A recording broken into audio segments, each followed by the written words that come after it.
Hi, I'm Nicholas Snow, and it's Tuesday, December 1st, 2021, World AIDS Day. I'm going to record this opening for an encore presentation of the series on PromoHomo.TV called Life Positive, which spotlights people living with, impacted by, or working to bring about the end of HIV and AIDS.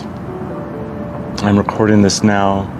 I'm putting that on my own online television network that I'm building from the ground up. That should be cause for celebration, and it is. But I didn't get here by myself. In the early 80s, when I knew people who were living and dying of AIDS, I learned that the most important thing that I had was my own life force. So I became committed to honoring and expressing my life force fiercely and consistently in a way that makes a difference. I had no idea that decades later, in 2007, I would become HIV positive myself through a human experience. There's a lot more about how that happened. I'm not here to sell a book, but this particular book is called Life Positive, A Journey to the Center of My Heart. It's a living powerfully with HIV memoir. It's just another example about how I've decided to just fiercely continue to express my truth. It's late enough today that I've been reflecting on all of the sharing that's been going on Facebook. And I will not be here at some point. I'll be gone. You will be gone. But what we create in our lives, in many ways, will still be here. Every decision we make has an impact, that ripple effect, that butterfly effect. I know I'm being deeply philosophical. When I look at what's being shared on Facebook in my own feed, one of the things that is bittersweet as well is that I'm deeply connected to people who are expressing their life around this date today, because we're all fighting to bring about the end of HIV and AIDS. And you can be a part of that. So without further delay, I'd like to present to you an encore of the premiere of my series, Life Positive, on this World AIDS Day, 2021.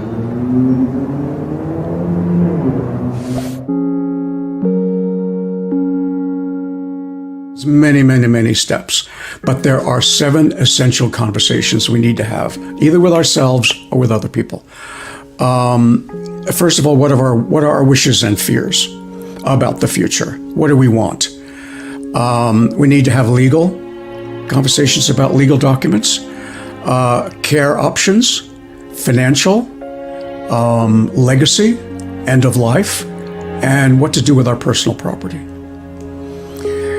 And you know what?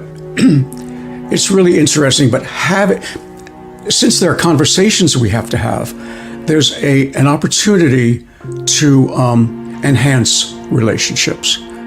So someone like me, it's just research is just, I love the details, I love the science, I love all the aspects of it. I love that excitement of something working. Live your own great story and create that. So that can be anything from a very small kind of, you volunteer once a week at the book shelter, or somewhere at a local senior center and you're handling, a food bank, or you're working at the LGBT center, whatever it is in your community, whatever it is in your life, maybe it's your church, whatever that looks like, but, create your own story, have something to be able to look back on and build upon that says, this is me giving from my heart to others.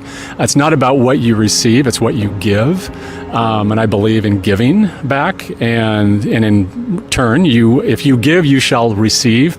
You just have to be open to receive whatever that is. One step leads to the next, but it's kind of getting them out of that initial isolation first, getting them out and feel comfortable enough to join in and participate.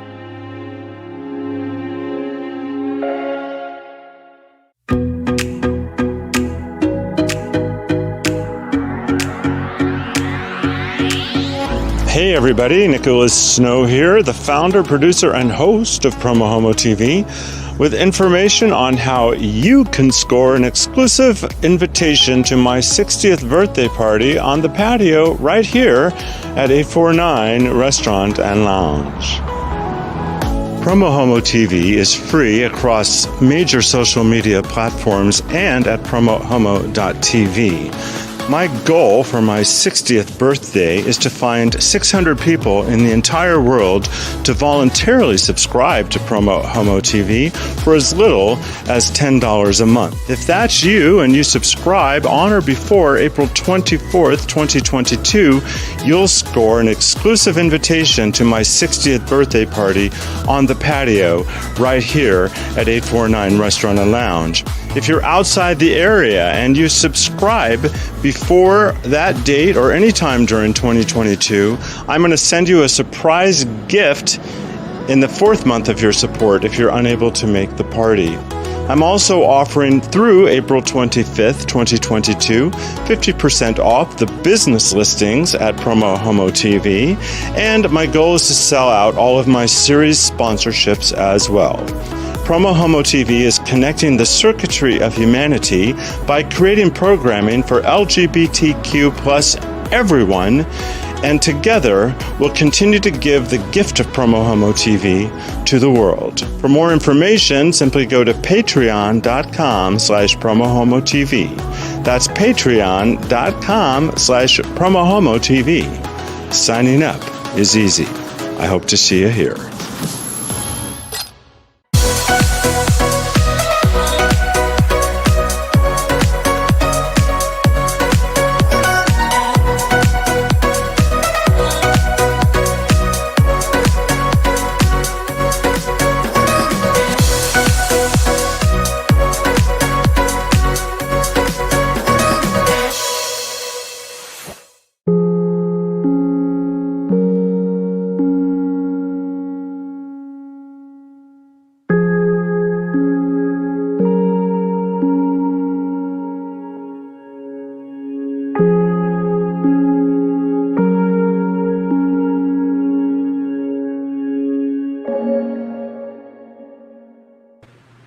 Hello, everybody. I'm very excited to welcome you to the series premiere of Life Positive, which, as you just saw, is spotlighting people living with, impacted by, and or working to bring about the end of HIV and AIDS.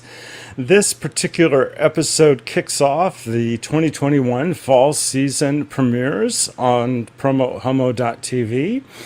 And I couldn't be more honored and more excited. I have some really important interviews coming up for you. And this is particularly timed with a really important event taking place virtually, so you can participate anywhere in the world. But it's taking place September 18th, 2021. So if you see this in time and you go to the episode page for the Life Positive premiere at PromoHomo.TV, you'll be able to find the registration link to Aging Positively, the Reunion Project. This is the annual Coachella Valley Conference aimed at providing practical information and inspiration for those aging with HIV, and it's bringing together community leaders to improve the lives of older adults living with HIV, of which I am one. For their ongoing support of PromoHomo.TV, I would like to thank DAP Health. One of their value statements, we welcome all people, period.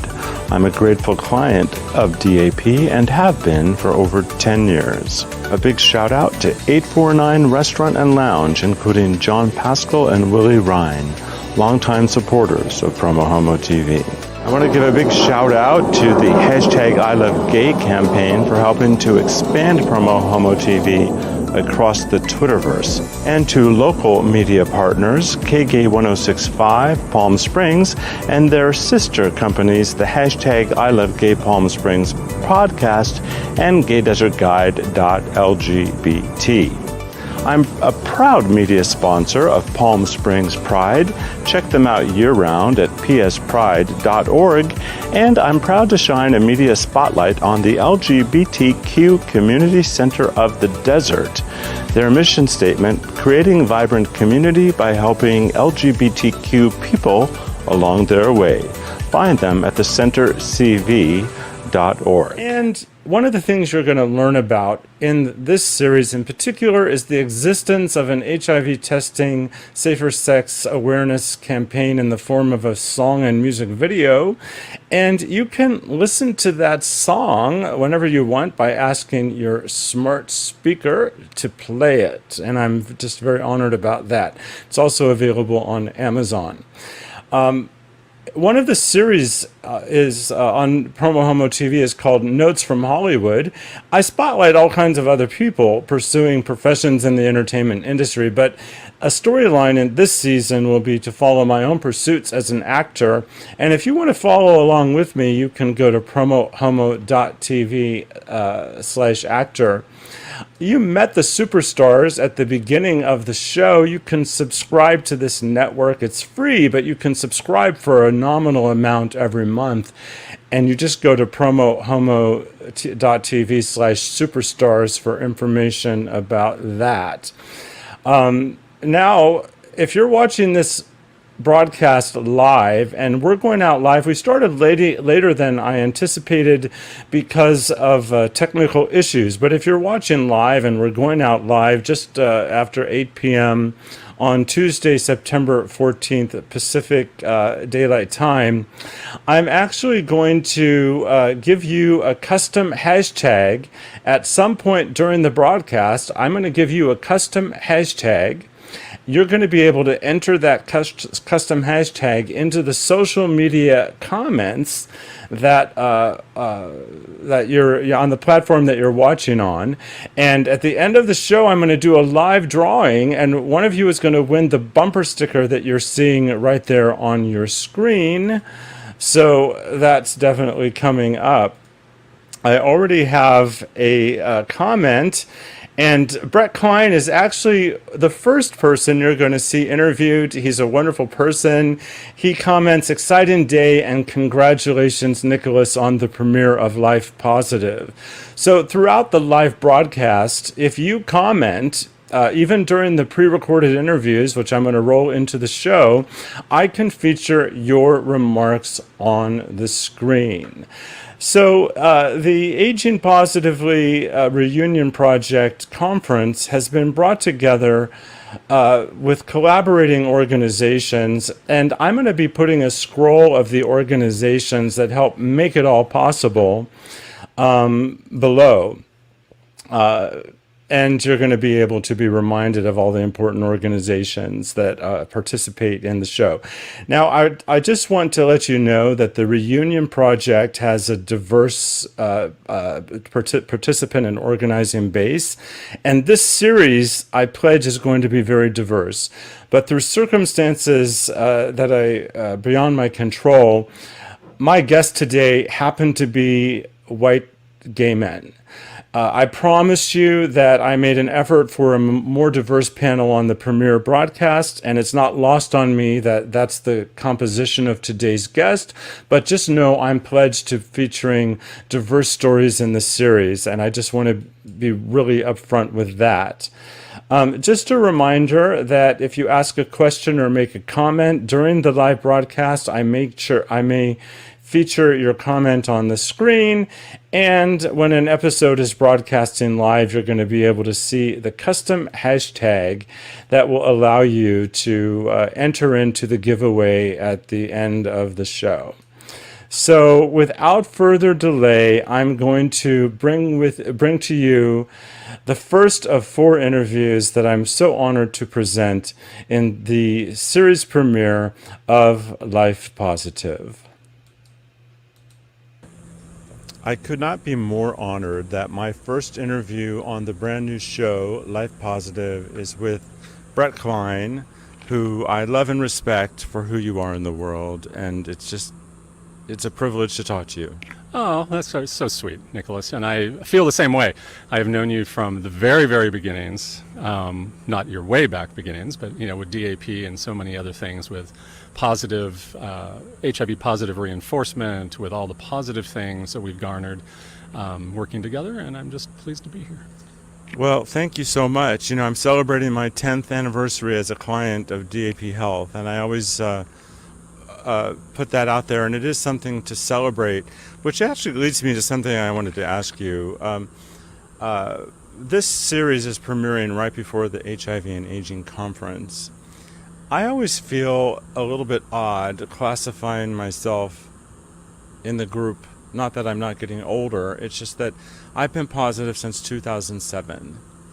And I believe you've been positive since 1983. 93, actually. 93. Coming up on 29 years. Right. So I just feel like there's a huge difference between the people that found out they were positive before or right after there was decent treatment versus people that have become positive when we already knew that it was a chronic manageable illness and it wasn't something that I never looked at it as a death sentence, for example. Yeah, absolutely. I had the other side of that. Everyone in my, now we have support groups that are split by individuals who are just tested positive, people who are, way into the process, lifelong survivors, those kind of things. They're all separate. Back in my day when we started, everything was in one room at the same time. So I would have somebody next to me, literally an end of life with a PICC line and fluids, next to myself who just tested positive the week before. And, they're trying, the counselors and people are trying to engage you in a conversation about what HIV is. So it is a world-changing scenario. And so when you get to, and I say that, Aging Positively, Reunion Project is the title of the event, and we framed it that way because regardless of whatever age you are, whether you're newly diagnosed or whether you're a long-time survivor or you're someone affected by others, maybe you're not positive but you have lived through the pandemic and you have individuals who you care for and maybe still involved with that are positive, you want to be informed, you want to be educated. And so it's aging positively, whatever age bracket that means to you.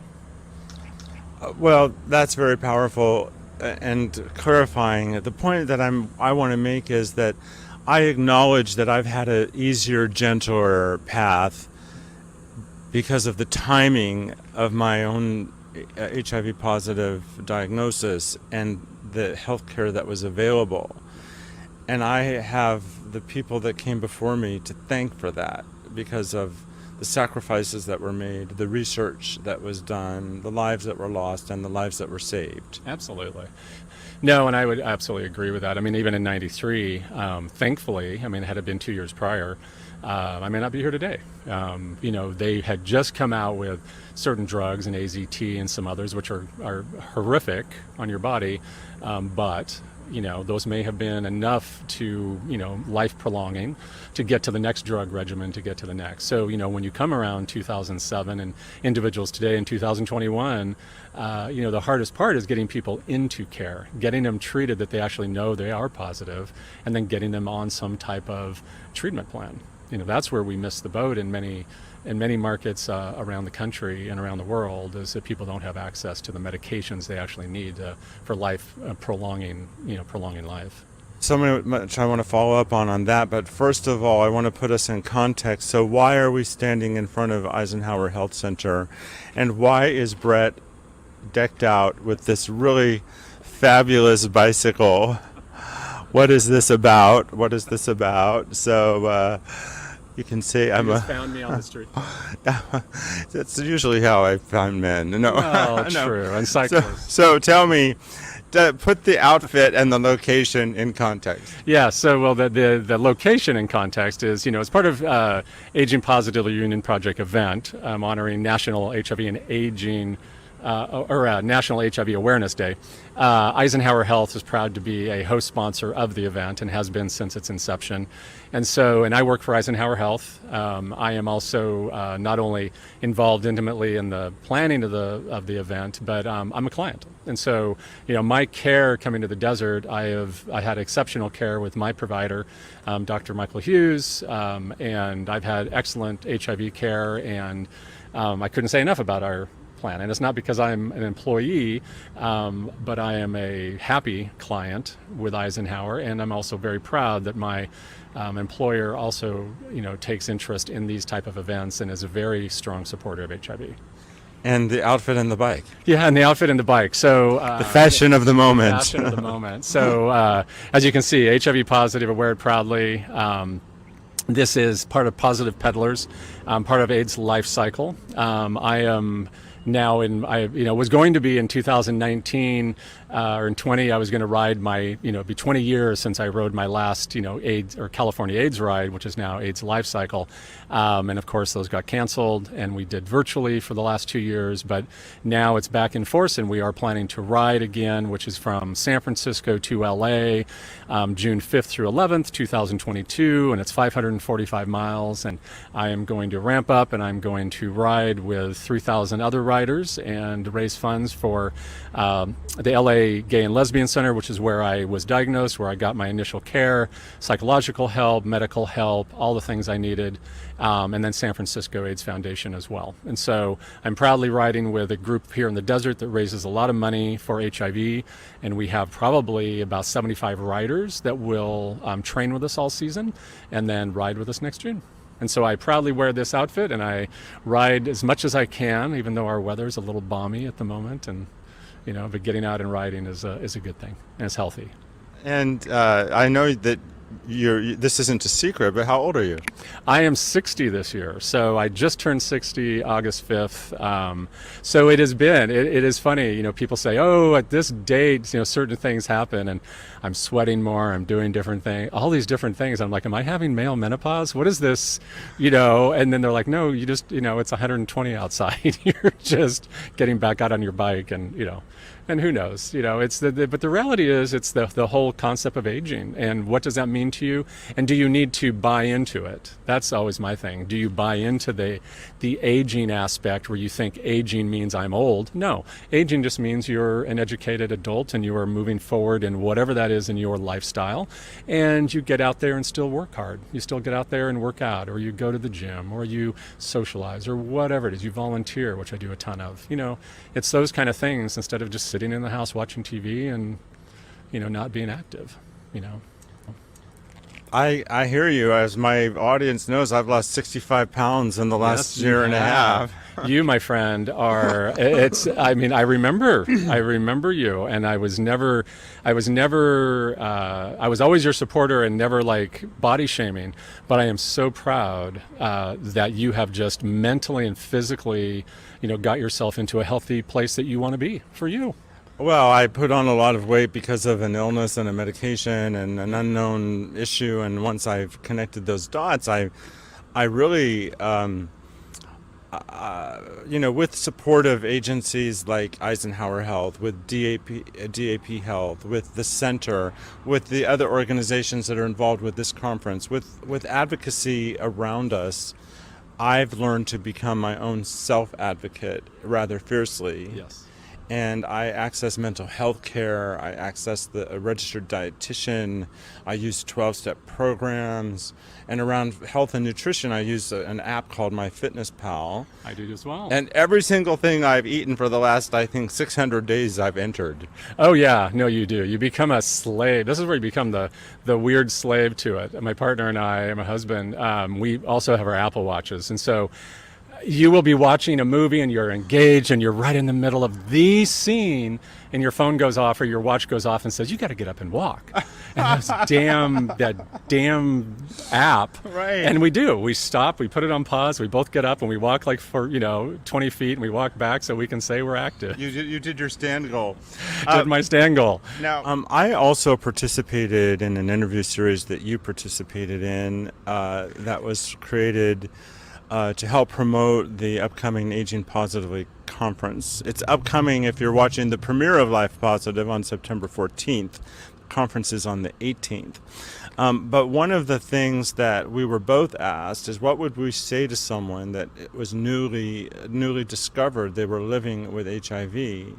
Because fear and isolation and loneliness and disconnection and all kinds of things could be a part of that person's experience in that moment. Absolutely. Well, thankfully, with good and bad with our internet that we have today, and so many different group sites and that, but there are some amazing HIV specific groups online, on Facebook, on Twitter, on Instagram. There's many very HIV positive in the sense of just affirmationally positive.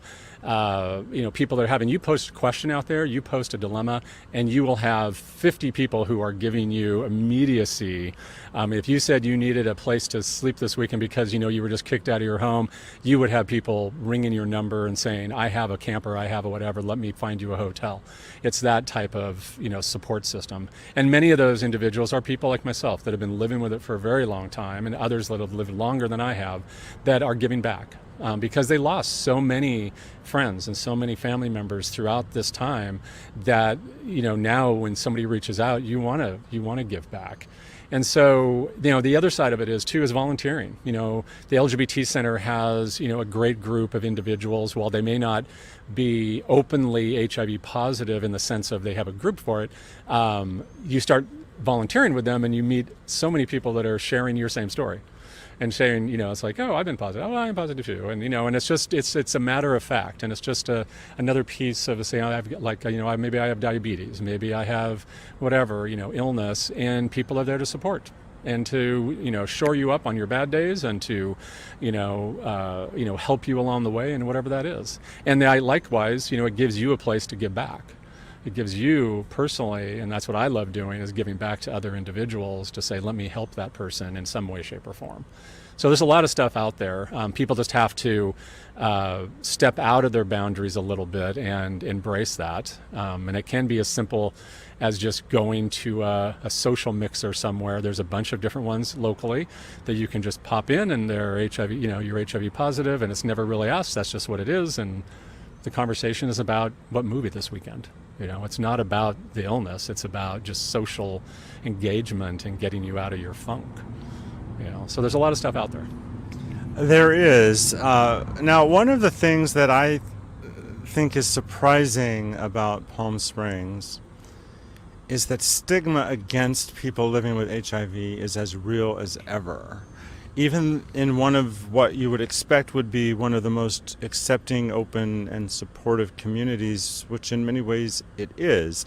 Now, the way I experience this stigma directed at me is in my effort to basically have sex and intimacy in my life. There's so many people that will discount me as a person living with HIV. They don't understand the science behind U equals U, which means undetectable equals untransmittable, which means someone that's successfully treated with antiretroviral medication and they have an undetectable viral load, they're scientifically incapable of transmitting the virus. Did I say that in a way that you feel comfortable with? Absolutely. That is absolutely much better than I would have said it, but that is, you got it all right. I speak in sound bites. You should do know that by now. U equals U is absolutely exactly the way you describe that, and it's a great program to be able to bring down that stigma, to break down those walls. It is different. If you were single, I'm partnered here, but if you're single or you're meeting people, I hear this locally, and it is still shocking to me because you read, if you go into any men's group, you go into anything online, there's always, if somebody's trying to get a date, whatever it is, it always says, HIV negative, or it says, clean. Which is just a foul word in many cases because it's that stigma. It just propagates that stigma that says, I tested negative. Well, 1,000 questions comes up from those of us living with it. It's like, okay, so, when did you test negative? When did you have your last test? Oh, 6 months ago. Well, who did you date the last 72 hours? Who did you date the last 3 weeks, the last 6 months? It's all a relative window. People live in a lot of denial because they don't want to know, or they just think that they're immune. from so many things, but yet they're living a lifestyle that may not actually indicate that. And so, I've learned way back in the day when I was single and dating that I just dismissed it. It's like someone says they didn't want to date me because I was positive. It's like, okay, bye, girl. It was, I literally told one guy that this one time. That was before we knew the term "Bye Felicia," by the way. Felicia, exactly. I was just like, bye, girl. And they just looked at me like, what do you mean you don't want to be with me? And it's like, well, you just, you don't want to go with me because I'm positive, and that's fine. I don't need to see you ever again. So let's just, that's just what it is. I've been, very HIV positive in my own psyche, about just being who I am. And if somebody doesn't want part of that in any shape or form, it's like, that's fine. We all have choices. It doesn't mean that you need to stigmatize someone else. It doesn't mean you need to belittle someone else. I may not agree with people who hit on me at the gym of things that they're looking for that I have no interest in, and I say, but hopefully they don't take it when I say I'm not really interested, that I'm somehow stigmatizing them. I'm just like, that's just not my thing. So people need to get off the marginalization and putting people in little pigeonhole kind of thing, especially in our gay community. They do that, and it's just, it's equally stifling, for these individuals who want to get out and be social. One of the things that is pervasive in our community is isolation and loneliness. And I know that the organizations that are putting together the Aging Positively Conference know and address this issue. What would you like to say about that particular topic? Yeah, these organizations that are putting this together all have either groups or social engagements, or you just reach out to any of them. You tune into this conference on the 18th. We'll have all the information on every sponsor that's there, and there's so many others. But the LGBT Center has, Zoom lectures on every possible topic, because I run a lot of them with them in partnership on every kind of topic, from sexual health to HIV to other types of illnesses, and then just mentally positive reinforcements. And then you have Let's Kick Ass Palm Springs, which was a national organization, and they are HIV positive individuals and those affected by it that rally together, and they have lunches, and they meet at coffee shops, and they meet up here at Ristretto just for coffee, I think, on Sundays. And there's a lot of just kind of places to break down that isolation. You have all the others, JFS, you have Jewish Family Services. Thank you. You have Joslin, you have Joslin Senior Center. You have all the good ones. I know, I have all the abbreviations. You have everybody partnering. Pals of the Desert, I love. Richard Bass. Thank you. And I always never remember. He's going to kill me that I never remember what PAL stands for. All I just know is... I know his name is Richard Bass, but... Yes, I just know that they do an immense amount of service for gay and lesbian individuals who are aging, and you just want to find any types of topics. And a lot of their stuff is just surviving, how to plan for the future, how to age, in our little world and get the answers we need. I've tuned in for a lot of his stuff on finance and other stuff that have just been eye-opening, because I'm like, wow, that was the answer I needed. So thankfully for Richard and his groups. Now, when is the last moment people can register for Aging Positively? That's virtually on the 18th, and since it's virtual, I imagine it's accessible to people beyond the Coachella Valley. Oh, absolutely. It is national or even international. I mean, we posted, it has been on a lot of different stuff. And because of HARP, which is HIV and AIDS Research Project, which is one of the founding partners, they have outreach to many HIV organizations around the globe. And so individuals will tune in from wherever, heavily Southern California, obviously, and the Coachella Valley. But in a virtual standpoint, you can register up till that morning. I'd like to get a sense of who's, kind of what the numbers look like, so we can monitor our tech kind of stuff by, noon on that Friday the 17th. But being that we're not in person, you literally can tune in that next morning right before it starts at 9 a.m. Pacific Coast time, and you'd be right in. There's no holdup.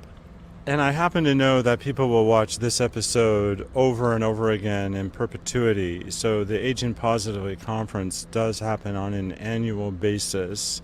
And does the conference have its own web address? The conference does not. Well, it does. You can register for the conference. You can go to Desert AIDS Project, or excuse me, DAPhealth.org. I'm in my old world on that, DAPhealth.org, and in their event tab, or you go to HIV, or you go to HARP, HARP-PS, and it'll be on their event page, and you can find the link right there, and it's through Eventbrite is what you link up with on that. It'll also be on their website, and it'll have the link in there for the Zoom information as being offered via Zoom, so, and any of those. But DAP Health has been kind enough to kind of manage the event page and the materials behind it and the functional structure of it, which has been great. So it's a collaborative, this event, which I love, is it used to have two events, one every 6 months that was run by two different organizations, HARP on one side, DAP Health on the other, and I really got them to work together to say, this is a collaborative. HIV is not independent of these.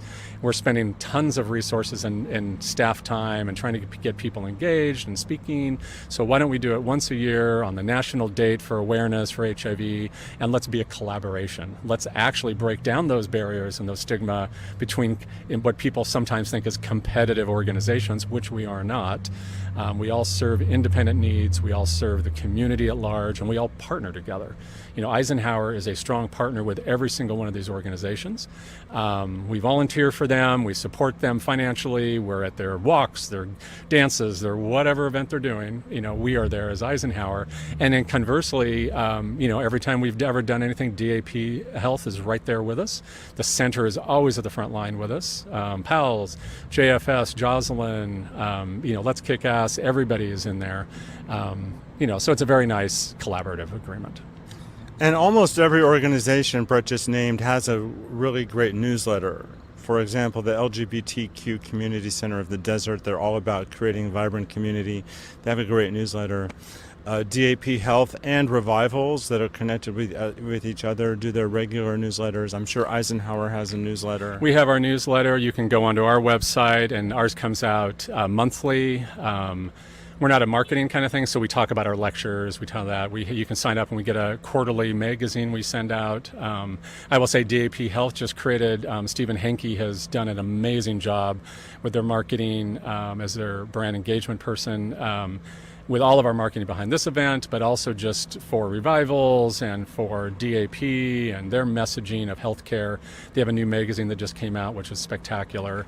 DAP Health Magazine. Oh, is that what it's called? I have it in the car. I hadn't put the name to memory. But yeah, it's a great publication. And then you have a series as well that is hitting out there on, I think you have seen it, but it answers a lot of the questions of these interviews that each of us have put forward. And it's just, I think it's going to have a lot of plug this year. We already have close to 100 people signed up for virtual conference this far out, and we haven't ever had that. Usually it's about 125 to 150 people in person. So we just know that this is going to build as the years go by, and next year we'll be in person, and we can only hope with COVID behind us that everybody will be back in person and we can actually socialize and do all the things we talk about as well. This is kind of funny, but until 2 days ago, I didn't know I had signed up for a virtual conference. I thought I got to go somewhere in person. Well, you can come in person to be with the tech people. That's okay. I don't mind. There's only 7 of us, so you can either sit at home, as I've told our sponsor, our host organizations. Your choice to sit at home in your slippers and have a coffee and a cappuccino or something, or you can come join me and about 6 other people who are handling all the tech side of it at Eisenhower that day, and I will buy you lunch. No, that's very kind of you, but no, that's all right. I think I'm going to opt for the coffee and robe and in front of my own. But being the promo homo, even for these virtual events, I always make sure my hair and makeup is intact. Absolutely. And I also, and that I have great lighting for television. And then I'm always disappointed when whatever I'm participating in doesn't allow me to be on camera. I thought, well, why did I sign up if it's not going to be about me? No. But the good thing about the virtual, it's not a webinar format, so we ask people to, put their videos on. This part of that, what you talked about earlier about stigma, breaking down barriers, being visible, as being visible on camera, being visible in your environment. So whatever stage of life or whatever you're doing at home, that's obviously appropriate for camera, but tune in, turn your video on. We mute everybody, but we want to see faces. Our speakers want to see people. So thankfully with Zoom format, you can see other individuals and you can reach out and you can message people. There's a lot of stuff that just goes on the behind scenes that you can say, hey, Nicholas, hadn't seen you in a while. It's that kind of stuff that is still the engagement, even though it is virtual. It's not as Will much you fun. be having emojis that communicate whether or not someone's single? I don't know. That surprisingly they have not done that yet, and we should have people say wear a green. It used to be back in the days when you'd go to a party or a bar, it'd be like green indicated single, red was partnered, yellow was something else. It's like approachable or not approachable. We should ask people to do that. That's a good idea. You should do that as part of your show. Well, what I do when I'm in these virtual meetings in Zoom in particular is I will I'll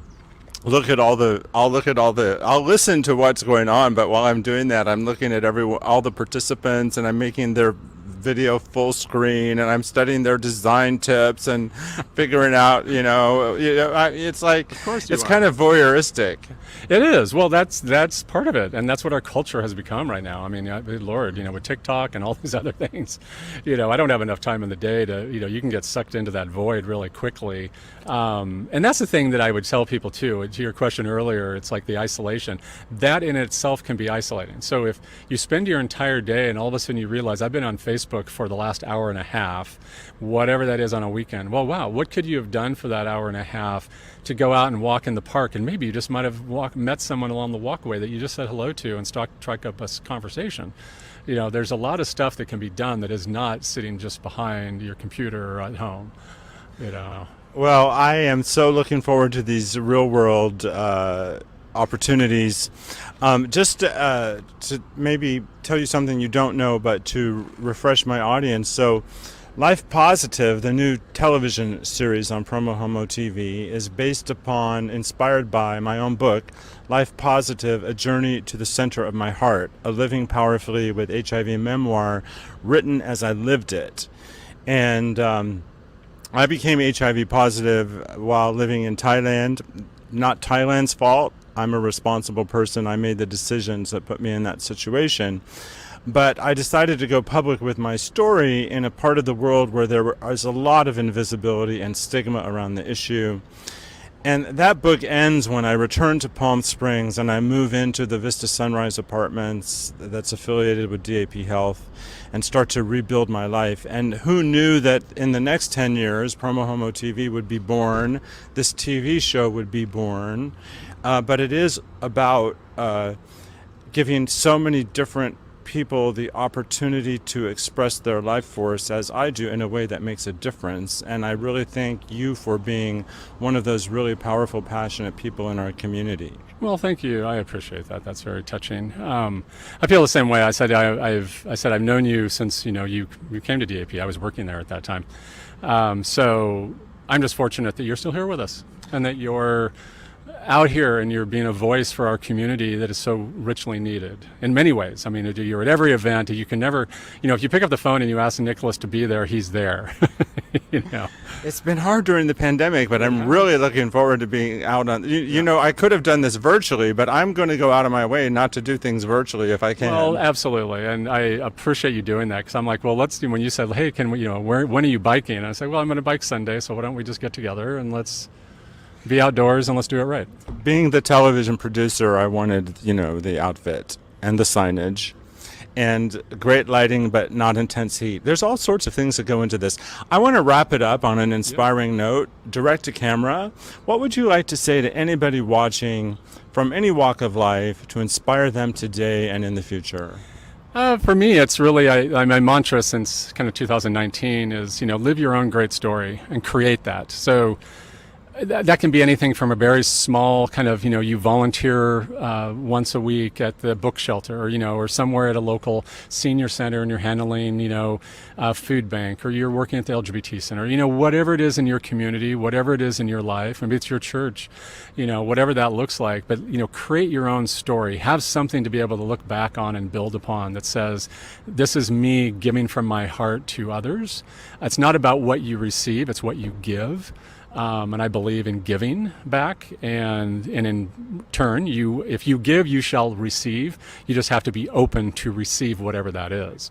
You never know what your story is going to be, but if you don't put it out there, you're never going to have that. So Beautiful from Brett Klein. So live your own story. If you don't like this chapter, turn the page, start a new one. absolutely. And I like to remember that really we're all writing the story together, and it doesn't exist without every one of us. Absolutely. And it is. You're part of my story. I mean, my story today, as I said, Planning for AIDS life cycle, it's all part of the story and the journey. I've come off an injury this year, so it's all about just getting back and engaging. And you're the first person who reached out to say, hey, let's talk about that. And somebody who comes up and says, what's your story? And that's what you've asked me today. And I'm so thrilled to be able to kind of say, this is me. So thank you. Well, thank you, Brett. We're gonna cry now. So, Life Positive spotlights people living with, impacted by, or working to bring about the end of HIV and AIDS. If that's you and you're somehow connected to this subject matter and you want me to help write your story, reach out to me. And thank you again, Brett Klein. My pleasure. Thank you, Nicholas. So I really appreciate the interview with Brett, and I love it that you are all watching live. I have put up comments during the show, but I want to put up the most recent one from my friend Rock. I'll put it up again. He says, live your own story to inspire others. Now, for those of you who are watching live, there is the opportunity that I mentioned. I was going to give you all an opportunity to win this particular, let me just make sure I find it. Yes, this particular sticker. I'm going to give you an opportunity to win this sticker live. And the way you're going to qualify to be entered into the contest is you need to put this hashtag in your comments between now and the end of the show when I do the live broadcast. So type that hashtag LifePositivePremiere, into the comments on whatever platform you happen to be watching on. And at the end of the show, for the first time ever on an episode of PromoHomo.TV, I'm going to do a live giveaway for a bumper sticker. So I encourage you to participate. I have 3 short interviews coming up, so I encourage you to stay tuned. But I also, wanted to revisit a page of my book that I've been speaking about that inspired this series that's really about you. So the first entry I made in this book, which is Living Powerfully with HIV memoir, the first entry I made was on May 4th, 2008. I wrote the book over the course of about 3 years.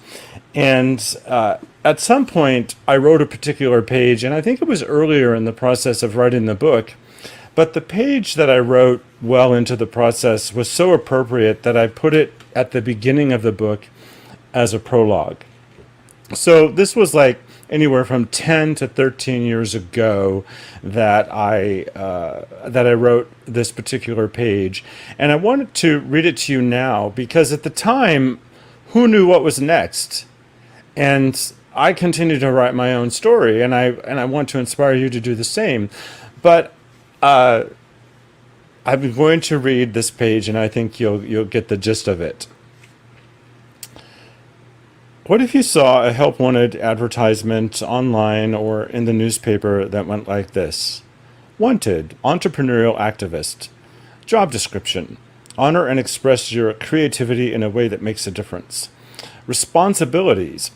You will use your creativity to transform the lives of countless people, perhaps millions, while realizing many, if not all, of your own lifelong dreams. Specifically, you will write, produce, perform in, and distribute. I have to laugh because so much of this has come true.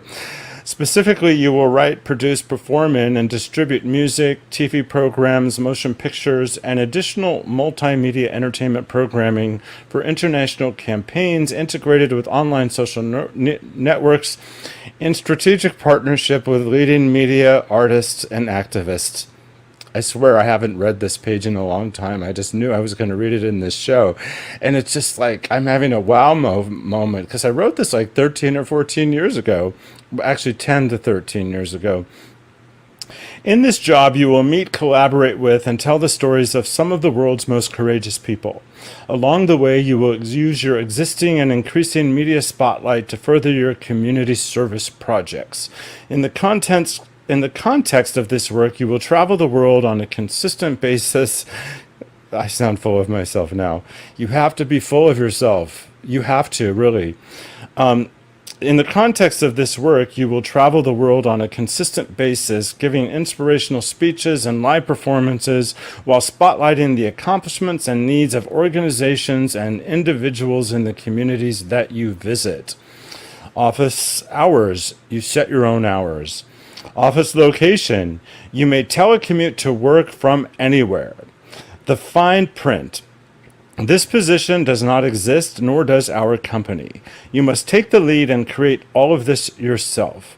Most of the people you expect to support you will not. Many people you never thought would support you will. You have no money. You are 8,000 miles away from home. You are a single, lonely, middle-aged, fat gay man. And oh yes, you found out last year, so that means I wrote this in 2008. This page that I'm reading. And oh yes, you found out last year you became HIV positive. You live in a country and part of the world where there is tremendous stigma and invisibility regarding the issue. People have abandoned you. Your family does not know. And the key requirement of your job is that you keep telling this story. Apply now. To apply for this job, contact and stay in touch with your higher power. What you are about to read is a true story written as it happened, filled with the dramatic twists and turns, darkness and light, tragedy and ultimately triumph. Welcome to this journey to the center of my heart. May this journey inspire you to live in and act from the center of your heart as well. So it's just amazing, write your own story, as Brett said. So I just want to let you know that if you're watching live between now and the end of the show, in the comments on the social media platform on which you are viewing, type in hashtag LifePositivePremiere. That will enter you in a drawing to win the bumper sticker that I showed you. I have another comment. Yep, we have one entry. Fantastic. Love that. And so he's now entered, and you can all do that as well. So without further delay, I want to bring to you another wonderful interview. I have 3 more, and then we're going to do the drawing. So stay tuned to the premiere episode of Life Positive happening now. Remove my. So the new show, Life Positive, spotlights people living with, impacted by, or working to bring about the end of HIV and AIDS. My guest today would fall into that latter category. Greg Jackson is the research manager here at DAP Health. And I'm just very grateful for everything that you're doing, but would love to know more about what it is that you're doing. Oh, absolutely. So here at DAP Health, we have a mission of kind of our catering to our clientele. So we want to provide cutting edge technology, cutting edge, research to our clients. So we've done anything from anal cancer prevention trials in patients with HIV to new treatments in HIV. We're actually very excited.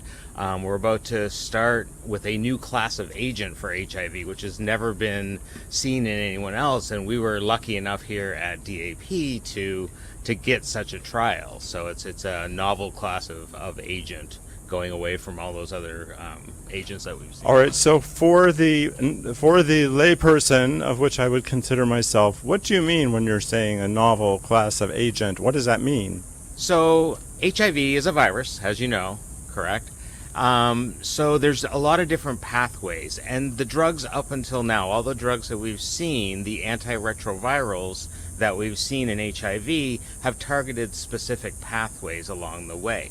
This is a new pathway, another pathway, because viruses, they will mutate and find ways around. That's how we get resistance. So, for those who have HIV and have come across resistance to certain drugs, this new class will have no resistance because it's never been seen before, because it is a new pathway and the virus doesn't know it. So another way of bringing that into modern terms is to compare it to coronavirus, where we have like the Delta and the Mu variant. Correct. Yeah, absolutely. In those same ways, just as those have mutated, because viruses replicate over and over and over all the time. They continue to replicate at massive speeds, so that allows for mutations. The stronger of the viruses will survive going through. So just as with COVID, HIV works in that same way. They want to continue because that's their goal in life, is to survive and to replicate. So they try and find new ways to get around what's slowing them down. So I'm alive today, living powerfully with HIV because of research that has happened around the issue of HIV. I take a 1 pill a day antiretroviral medication, which renders me undetectable, my viral load, which means that I cannot scientifically transmit HIV to someone else as long as my viral load is undetectable. Did I say that accurately? You did. So that virus is what we're looking at, and you may hear the terms undetectable, you may hear less than 20.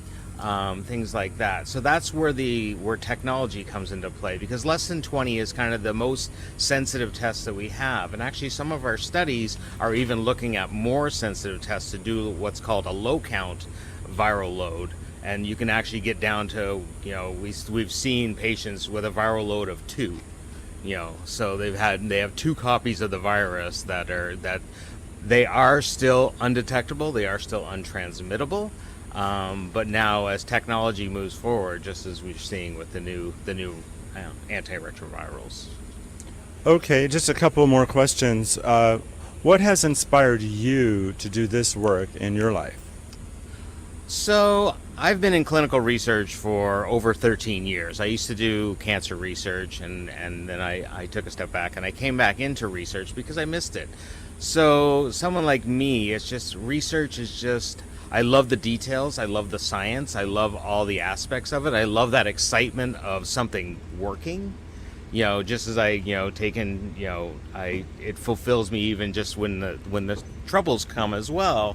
But that excitement of finding new agents. That's why when we get a new agent like this, it's a phase 2 study. It's been tested in some early stage volunteers, but now to actually be the first to conduct the trial, that's very exciting for me. Well, I'm just so honored that I'm a client of DAP Health. Speaking of which, how do people apply to be part of your studies? Do they need to be clients of DAP Health? How does that whole onboarding process work? No, you don't have to be a client to be on one of our clinical trials. We have patients from around the valley who come to us for clinical trials. So it's just a matter of either reaching out to myself or my team, or to even like registration or whatever, just phone the main number at DAP and say, I want to be looked at for a clinical trial, and it'll often get to me. And because clinical trials are very specific, like just because we have a clinical trial doesn't mean that you may qualify for the clinical trial, because there's a list of criteria that patients need to fall under. So I don't know if this is the study that you're involved with, and I've heard about an injectable antiretroviral treatment that you take every few months, and that it is in trials now. Tell me sort of accurately what I'm referring to, because I'm sure that what I'm saying is hearsay, but there's facts and science behind it. And so let's turn my hearsay into something more concrete. Yes. So the drug you're talking about is called Cabenuva. It was actually approved recently for every 1 month injection. So instead of taking your 1 pill once a day, you would take an injection every month. We participated in a trial, and we're still doing the trial. We've completed our enrollment. We're following our patients along to do it every 2 months. So we're giving injections once every 2 months to control HIV, keep patients undetectable and everything. And so far we've seen successes in that. Well, is there anything you would like to add, Greg, that we haven't addressed? I would just say, just to everyone, just in general, always consider a clinical trial. It's just, you get excellent care on a clinical trial. You be part of something bigger, the science behind it. You know, this is just me on a little bit of a soapbox. Now, it's like, I just think that everything that we've done up till now has gone through clinical trials, and so for those who are debating back and forth, I think this is just, it's one of those things that should be on the top of your mind rather than something going, ooh, that scares me, I don't want to be a guinea pig. So Well, I would happily participate in any clinical trial for which I was suited, and I so appreciate you and all the work that you do. all right, well, thank you very much. It's been a pleasure speaking with you. And thank you for watching. There's more. Stay tuned to PromoHomo.TV. Thanks again, Greg. Yeah, you're very welcome. I actually have known my next guest since 1988, when our lives converged around National Coming Out Day, because someone that he was close to in his life was very involved with that project, as was I. And that's how I met Chris Christensen. And Chris, I'm so happy decades later you and I are both still around. Yes, very much so. And thriving, I see. Yeah, yes, thriving. Yeah, well, that's what the Aging Positively Reunion Project Conference is about. It's about helping us to thrive. It's being produced by many different organizations. Chris is involved with two of them. We're going to talk about Let's Kick Ass Palm Springs. But before we get into that, I wanted to ask you a little bit about HARP, because you're also involved with HARP. So first of all, what does HARP stand for? HARP stands for the HIV and Aging Research Project. And the name was conceived in 2017 when we got a grant from the NIH to do capacity building for our organization. And so we wanted to look specifically at the group of people that had moved here from various parts of the country that have been HIV positive for a long time. And now we're approaching their senior years, or we're already in their senior years. Let's Kick Ass really started around the celebration and reinforcement of the lives of people who have been living with HIV for decades. Have I said that correctly? And what would you like to tell us today about Let's Kick Ass? The ASS stands for AIDS Survivor Syndrome. And a number of years back, it was realized that people living with long-term HIV have all sorts of trauma that's not unlike people that have been out in the battlefield or gone through other traumatic situations in their life, being imprisoned or even being rejected by their families. There are many different things that create some of this trauma that is built up, and with HIV being a culmination of that. So we wanted to get a group of supported people that understood what that was like to be this survivor, to have gone through some of the difficult or bad drugs, and to be around for the drugs that are more tolerable or actually are more effective. And we wanted to, be able to socialize. Many of these people had lost long-term friends, people that they had built trust in, or maybe even a partner, a lover. So it was another way of connecting with people that had that same experience, some of the same history, those points in life, from Stonewall to the first gay pride parades, then through the announcement of HIV, all those milestones that we'd experienced together. Yes, acknowledging the collective trauma and life experiences of people that were around and experienced HIV and AIDS when it first came on the scene, and can celebrate having survived. It's just such an important group. I have to tell you, one of the reasons I haven't engaged so much with Let's Kick Ass, and I actually plan on doing so in the future for the social opportunities, is that I became HIV positive in 2007, and I just didn't feel like it was fair for me to identify as a long-term survivor. I mean, now I've been living with HIV approaching 15 years, but I know in my heart that I did not have, I mean, I was there, I lost friends, but I didn't have the same sort of personal, desperate life or death experience on such a real level. It didn't directly impact your health that way, but you did get trauma just from the loss of young friends and multiple losses over maybe several friends over 1 year, losing people that way. And so we acknowledge that there are a lot of people that had just seroconverted recently, maybe within the last 10 or 15 years, yet their whole life has been impacted by HIV because of loss of friends or what it did to the gay community, or the fact that people were trying to avoid it. What did it do to their personal or dating lives because they were afraid to either date someone or not sure about how to protect themselves and might have avoided social contact or overreacted the other way, maybe gone overboard dating.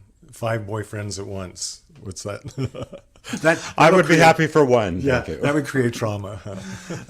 So I know you're open as a person living with HIV. How long have you been living with HIV? Since May of 1981, and I was part of the hepatitis vaccine study. So they had been taking my blood specimens all along and freezing those. And I had an incident where on my second hepatitis shot, I had a reaction, which was at the beginning of June. And when they got the HIV test in 1985, that was really reliable. They went back and tested all the blood supply and then all the specimens that they had from their studies and doing protocols. And they found that at that time I had seroconverted in May of 81. 40 years. 40 years and 3 months. Yeah. In fact, probably when I acquired HIV, it was just like 2 weeks before Gottlieb made the announcement about GRID, about the gay related immune deficiency. Right. So I just want to thank you for your service, for being on the front lines, for all that you do, for being instrumental in creating the Aging Positively Reunion Conference. Why do you think it's such a vital conference? And it's so cool that this is available, at least this year, virtually around the world. But why do you believe that this is an important conference? I believe it really speaks directly to the person living with HIV. And what I've appreciated about this is how professionally that it's set up, that they have really top-notch speakers. And from because of the work I do with HARP organization, I've gone to many conferences around the world and in the U.S., so I see how those are organized. And this one is organized in a very similar way, yet it's open to the public. So that's one thing I've really appreciated about it. Another thing is that throughout the year when they're planning the event, they're listening to what's going on in the community, and we're trying to speak back to what is prescient and what is actual vital in people's lives right now. Especially with COVID, it's really highlighted the way people are isolated. And before COVID had hit, we were already thinking in terms of looking at people that are isolated and how do we get them out of their own little bubble to interact more with the community. And we don't want to force anyone to do anything. We want them to have as much interaction as they want, but how could we meet them to break out of that rut or the isolation that they were feeling?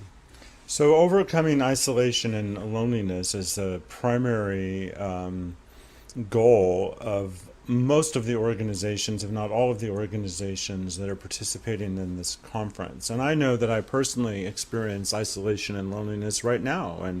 And I learned to identify when is it my choice and when is it brought about by other circumstances and how can I move through it. And it's an ongoing challenge.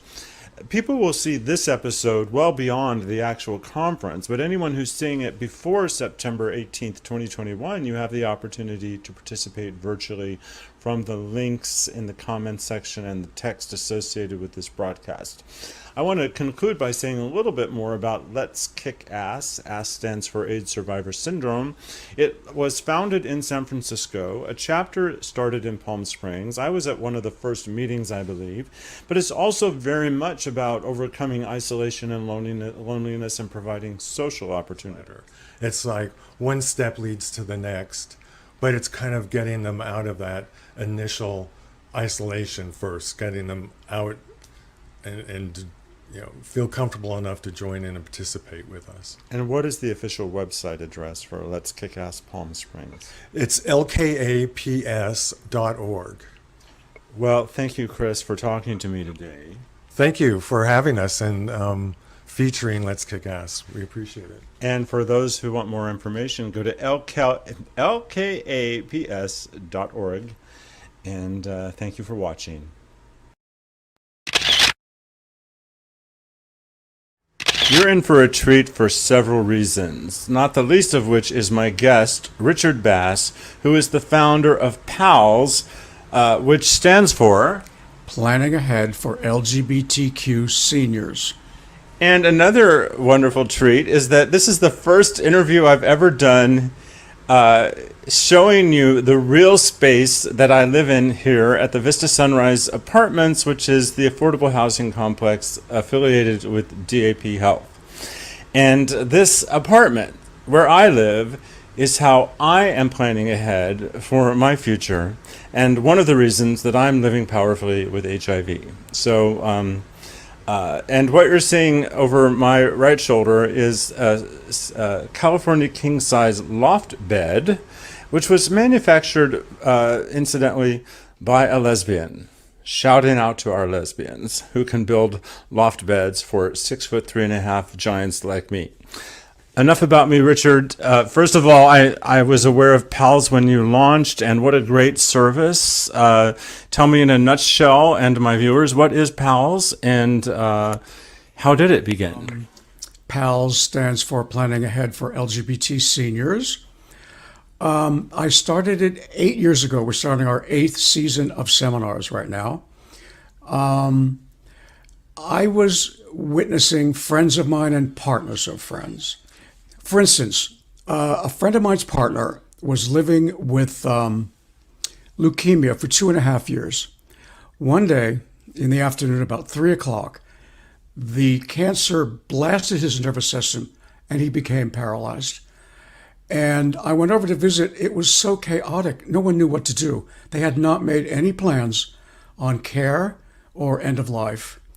And I didn't know what to do. All I could wring my hands.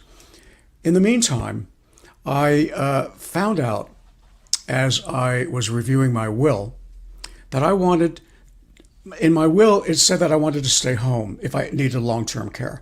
I changed my mind. I wanted to go to a community. But there wasn't any that I was comfortable with after going over several of them, having lunch and all that. And so I started raising capital to start my own and doing focus groups on what people want. Well, in the meantime, Stonewall Gardens opened. Historic. Great place. Well, I was outraged a little bit at the beginning because they stole my idea. But then I thought, well, hey, I don't have to do it. And with these focus groups, I discovered that many people had planned for end of life, but very few planned for long-term care. And there was a really tremendous need because once I brought that up, they go, well, we don't know really what to do. And so an acquaintance of mine that I met around that time, Brian DeVries, professor of gerontology at San Francisco State, and I chatted, did those focus groups, and set up our first series of seminars to give people information on how to plan ahead and have conversations about the 7 essential topics that we need to talk about. So I happen to know because I have participated in the past in the Aging Positively Reunion Project annual conference that the PALS seminar is one of the most popular and people are most engaged. So if you're seeing this ahead of the September 18th, 2021 seminar, you can join virtually at the link in the text associated with this broadcast. So what are these? And PALS is available throughout the year as a resource. By the way, do you have a website? How do people find out more information? Yeah, we do have a website. I'm glad you brought that up. It's palsindthedesert.org. .com. PALS, P-A-L-S, in the desert.com. What are the 7 essential steps of planning? Well, they're conversations. It's many, many, many steps.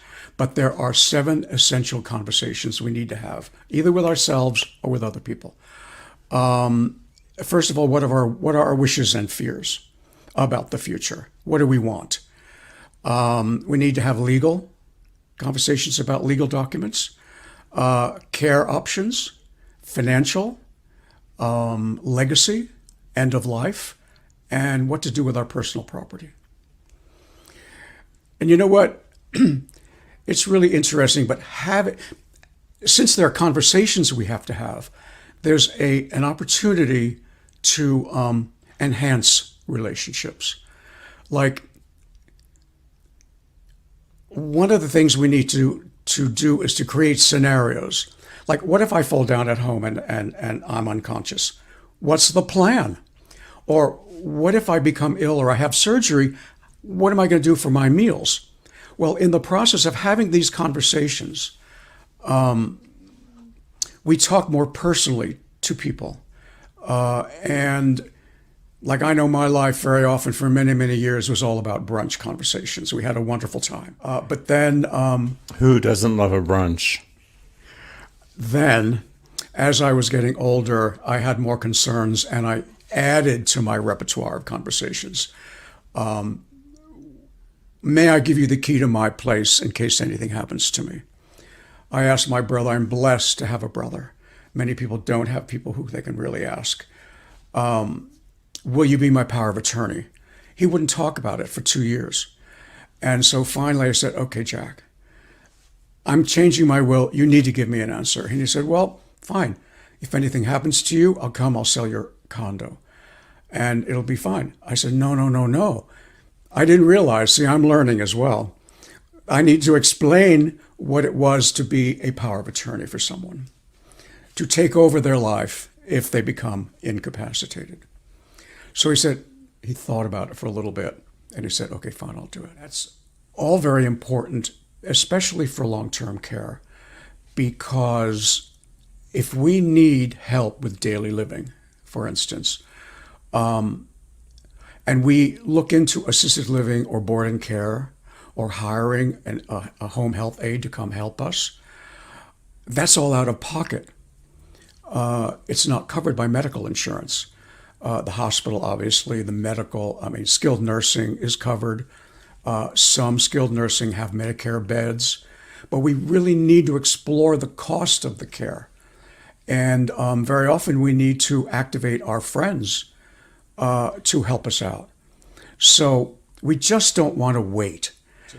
I believe to age positively, we need to plan ahead so that we're not surprised by and rushed to make decisions.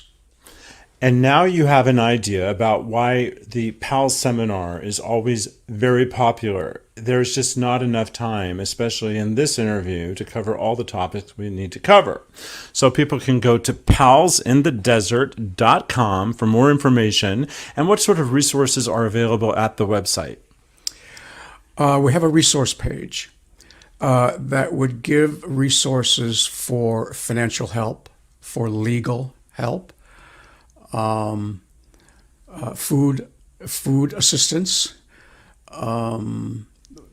care options, and we have a resource page. We also have an archive of former seminars that we've given, so they can be very, very helpful. Legal, hospice, many different topics. And thank you for all you do for the community. You're very welcome, Nicholas. I'm Happy to have this opportunity to talk with you. And remember, if you're inspired by anything we've talked about, go to palsinthedesert.com.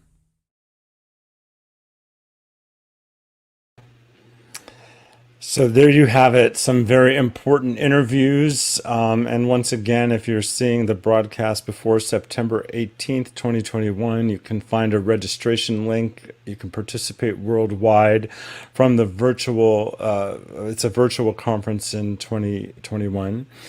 And if you go to PromoHomo.TV and you look at the Life Positive section, and on this episode page, you'll find a registration link to the free virtual conference.